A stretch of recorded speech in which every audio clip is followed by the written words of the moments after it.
Hey guys, in this video, I'll show you how to fix back camera is not working on iPhone. Alright, let's begin. First of all, first trick is to switch cameras.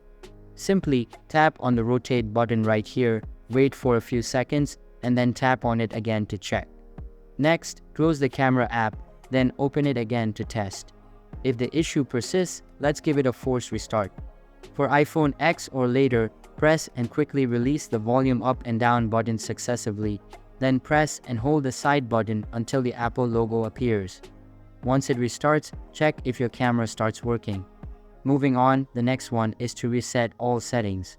For that, open the Settings app, then access the General tab and tap on Transfer or Reset iPhone.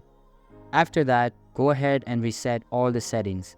This will reset all your iPhone settings to default, but still keep your data.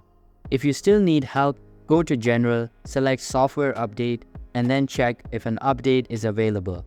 If yes, go ahead and install it.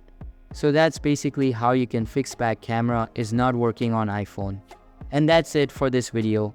If you find this helpful, consider subscribing and giving this a big thumbs up. Thanks.